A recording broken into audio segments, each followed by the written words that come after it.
Hello everyone, welcome back to my new blog. कैसे हैं आप सभी लोग? आशा करती हूँ कि आप सभी लोग बहुत ही बेहतर होंगे और अपने अपने कामों में व्यस्त होंगे। तो हमारे जो खेत हैं दोस्तों, वहाँ से आज मैं स्टार्टिंग कर रही हूँ, क्योंकि अब जैसे कि मैं गांव में रहती हूँ, अलीगढ़ में रहती हूँ, आप सभी लोगों को पता है।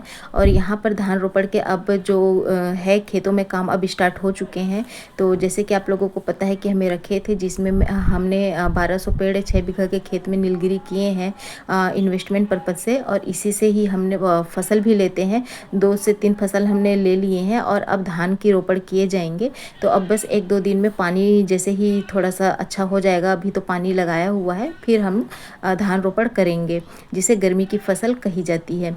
और आज दोपहर में मैंने जो लंच है इसमें मैं करेले की रेसिपी आप लोगों के साथ शेयर कर रही हूँ। और करेले का आज मैंने स्पेशल यही चुना कि आज मैं करेले की ही सब्ज़ी बनाऊँगी।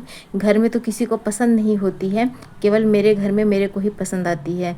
और करेले का सब्ज़ी आज मैं इसलिए बना रही हूँ क्योंकि दिमाग में भी ऐसी ही कड़वाहट थोड़ी सी चल रही हैं, इसीलिए ही।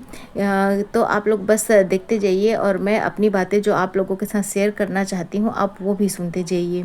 तो दोस्तों, जिस तरीके से आप सभी लोगों को पता है कि उत्तर प्रदेश में अभी इस समय क्या चल रहा है, तो कभी बोला जा रहा है कि शिक्षक भर्ती आएगा, है कि नहीं, शिक्षक भर्ती आएगा। कभी बोला जा रहा है कि स्कूल बंद किए जाएंगे। कल परसों के ही न्यूज़ में यह आया था कि 5000 प्राथमिक विद्यालयों को बंद करने जा रहे हैं, जहाँ पे स्कूल छात्र कम हैं और विद्यालय जर्जर हैं और अध्यापक भी नहीं हैं।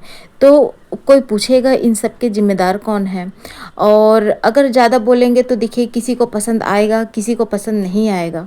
लेकिन बात यह है कि क्या नया शिक्षक भर्ती आएगा? क्या जो हम प्रिपरेशन कर रहे हैं, जो हम अपने मंजिल को छूना चाह रहे हैं, हर एज ग्रुप के लोग जुड़े हुए हैं। किसी की एज निकलती जा रही है, किसी का एज है, कोई लास्ट स्टेज पर है। तो आयोग ने एक तरीके से तमाशा बना दिया है। आप लोग खुद सोचिए कि जिस तरीके से जो ये उत्तर प्रदेश में जो सरकारी नौकरी की तैयारी करने वाले जो हैं, हमारा जीवन क्या है, संकट नहीं बल्कि पूरा जीवन ही संकट में है।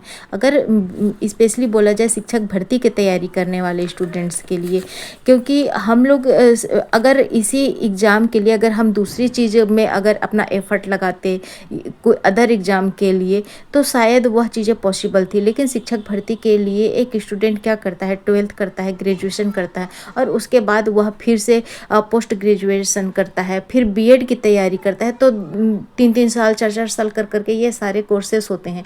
और इन ड्यूरेशन में हमारी लाइफ कम से कम 30 हो ही जाती है या फिर 30 प्लस भी हो जाता है, क्योंकि जो हाउस वाइफ्स हैं, जो लड़कियां हैं, उनकी तो शादी होने के बाद वो तो वैसे भी उनको कुछ टाइम अपने ससुराल में बच्चों को देना पड़ता है।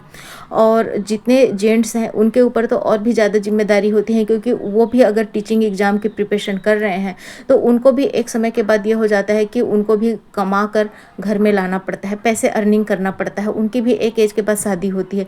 तो हर किसी के पास, चाहे वह मेल हो चाहे फीमेल हो, हर किसी के पास सेम सिचुएशन यही है कि आखिर पैसे घर में कहाँ से आएँ, अगर वह फीमेल है या फिर मेल है।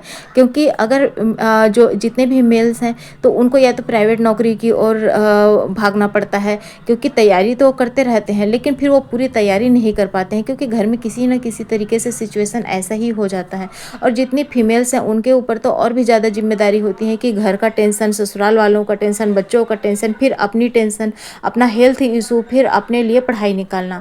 तो हर किसी के पास सिचुएशंस एक ही हैं, है ना। तैयारी हर कोई कर रहा है अपने तरीके से, जैसे भी उनको पॉसिबल हो रहा है।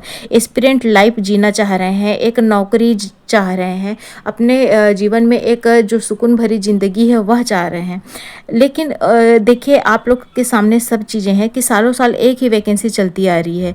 कभी सेंटर दूर हो जाता है, कभी धांधली हो रहा है, कभी कुछ और भी मुद्दा हो जा रहा है ना। तो और अंत में भी ये हो जा रहा है कि पेपर लीक हो जा रहे हैं। तो कहीं ना कहीं दुविधापूर्ण जीवन है ही। और इसके अलावा हम सोच भी नहीं सकते हैं कि कहीं और सुकून होगा।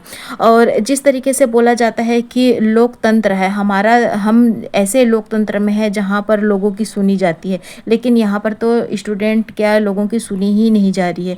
भर्ती नहीं देना है तो इस तरीके से कोर्स ही नहीं करवाना चाहिए, चाहे बीएड हो, डीएलएड हो, बीटीसी हो, है ना, सारे कोर्स ही बंद कर देना चाहिए, शिक्षक भर्ती ही नहीं लानी चाहिए। अंधाधुंध पहले इतने सारे स्कूल्स हैं, हर गली मोहल्ले में आप लोग देखिए स्कूल्स ही हैं, प्राइवेट स्कूल हैं। और जैसे कि अभी आप लोगों के सामने, हमारे सामने रिसेंटली ये जितना भी प्राइवेटाइजेशन हुआ है, चाहे वह रेल विभाग का हो, एरोप्लेन विभाग का हो, मतलब हर एक विभाग, और तो मैं नाम नहीं ले रही हूँ, लेकिन बहुत सारे विभाग आप लोगों के सामने है जहाँ पे पूरी प्राइवेटाइजेशन हो गई है। तो मेरे को कहीं ना कहीं ऐसे लग रहा है कि जो ये प्राइवेटाइजेशन है ना, यही इनके मेन दिमाग में यही चल रहा है। अब एक चीज़ जो शिक्षा बची हुई थी, टीचिंग लाइन जो बची हुई थी, तो अब यहाँ पर भी अब अपना हाथ आजमाया जा रहे हैं। बेशक बात थोड़ी कड़वी है, किसी लोगों को बुरा लगे, लेकिन बाद में मेरे को तो यही सच्चाई नजर आ रही है। पढ़ाई तो कर रहे हैं, लेकिन मन में यह डिमोटिवेशन आता है, उल्टे पुल्टे ख्याल आते हैं। कभी अपने जज्बे को हम लोग फिर झकझोर के फिर कापी पुस्तक खोल के बैठ रहे हैं, लेकिन रिजल्ट यही निकल रहा है कि आखिर हम लोग अपना डायरेक्शन जो है वह किधर लेकर जाएं, क्या करें और क्या ना करें, यही वाली सिचुएशंस अभी हमारे सामने हैं। और अब आज की न्यूज़ में अब यह बोला जा रहा है दोस्तों कि सरप्लस, मतलब कि सरप्लस जो है अध्यापक की संख्या की लिस्ट जारी हुई है। अब ये सरप्लस क्या होता है, तो देखिए इसमें क्या है कि अगर स्कूल में बच्चे कम हैं और टीचर ज़्यादा हैं तो उनको सरप्लस की श्रेणी में रखा जा रहा है। और अब जितने भी जो हेड मास्टर हैं, उत्तर प्रदेश की बात कर रही हूँ, तो उसमें 39,536 हैं, ये सरप्लस है। प्राइमरी में 16,475 हैं, जूनियर एचएम में 3,638 हैं, और जूनियर जो टीचर्स हैं उसमें 4,145 है। तो टोटल 63,000 सरप्लस टीचर्स हैं। अब इतने को क्या इनका जहाँ पे प्रमोशन होना चाहिए वहाँ पे डिप्रमोशन हो रहा है क्या यह प्रमोशन समाप्त कर दे रहा है, आखिर क्या हो रहा है? अब यह सारे जितना ये इन्फॉर्मेशन है, जितने ये आंकड़े हैं, यह सूची भी जारी कर दिया गया है, उसके बेस पर ही मैं आप लोगों को मैं बता रही हूँ।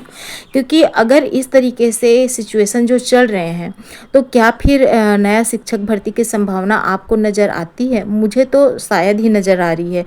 और एक चीज़ और कि हम लोग कल के न्यूज़ से यह देख के बड़े खुश हुए थे, मैंने भी अपने पोस्ट में लगाया था कि LTGIC जो है उसके लिए 9,017 पोस्ट जारी होंगे, अधियाचन भेज दिया गया है, सूची जारी कर दिया गया है। तो मुझे ऐसे लगता है कि केवल ना हमारे दिमाग को भ्रमित करने का है, और इनके सोर्स के अनुसार जितना हमारे सामने है ये प्रेजेंट कैलकुलेशन वगैरह, इस तरीके से जो सिचुएशन है, मुझे लग रहा है कि ये कुछ अलग ही चल रहा है। हम लोगों को केवल ये गुमराह किया जा रहा है। लोग भर्ती के लिए इतना धरना दे रहे हैं, महाधरना दे रहे हैं, सारे जितने भी कोचिंग वाले हैं, टीचर्स हैं, सब लोग एकजुट होकर इतना जो है अपने लिए हक की लड़ाई लड़ रहे हैं। लेकिन इनका जो इंटरनली जो मैटर है वह डिफरेंट ही है, मुझे ऐसा ही लग रहा है।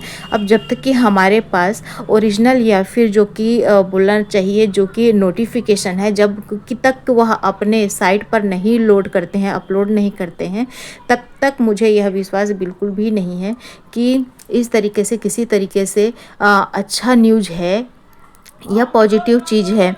क्योंकि जिस तरीके से यह चीज़ें चल रही हैं तो इससे तो यही लग रहा है कि ये शिक्षक भर्ती देने के लिए नहीं है, केवल यह स्टूडेंट्स को, टीचर्स को यह मिसगाइड कर रहे हैं। और जहाँ पे लोगों को प्रमोशन देना चाहिए वहाँ पे यह डी प्रमोशन किए जा रहे हैं। केवल यह इसी स्टेट की बात नहीं है, जैसे कि आप लोगों को पता है कि मैं छत्तीसगढ़ से मैं बिलोंग करती हूँ। तो छत्तीसगढ़ में भी सेम इसी तरीके से चल रहा है।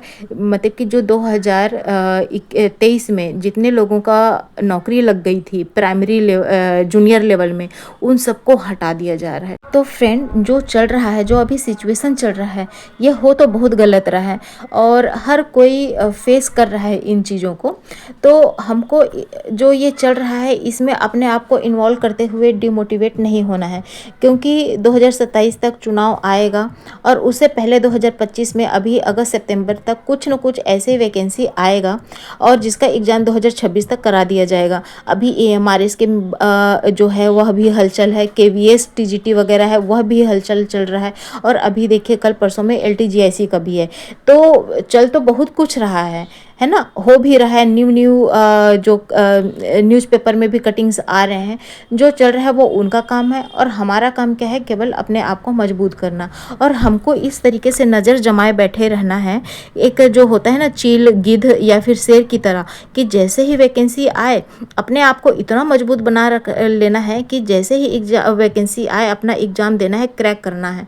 किसी तरीके से कोई डाउट नहीं रहना चाहिए। अपना एक एक जो एकेडमिक है हमारा, एक एक जो सिलेबस में टॉपिक्स रहते हैं, जो हम एग्ज़ाम की तैयारी कर रहे हैं, उसको हमको तैयारी कर लेना है। हमको फिर भी मैं यही बोलूँगी कि इतने समय से जो भी डिले हुआ एग्ज़ाम, वो सबको नज़रअंदाज करिए और अपने आप को इतना मजबूत बना लीजिए, अपने आप को इतना टाइम दीजिए कि आप एक बेहतरीन इंसान बन जाइए। अपने आप को आप शाबाशी दीजिए कि हाँ, मैं इस वैकेंसी या इस एग्ज़ाम के मैं लायक हूँ, और मैं इसको बहुत अच्छे तरीके से मैं अपना परफॉर्म कर सकता हूँ। अपने आप को आप स्टेबिलिटी के उस कगार पे आप खड़े कर सकते हैं। तो फ्रेंड, आज के लिए बस इतना ही। और जो भी नए व्यूवर हैं, जो भी चैनल पर न्यू है, आप लोग प्लीज़ चैनल को लाइक करिए, सब्सक्राइब करिए। और किसी तरीके से मेरे बातों से किसी को आहत पहुँचती तो उनके लिए सॉरी। और आज के लिए बस इतना ही। धन्यवाद। Thanks for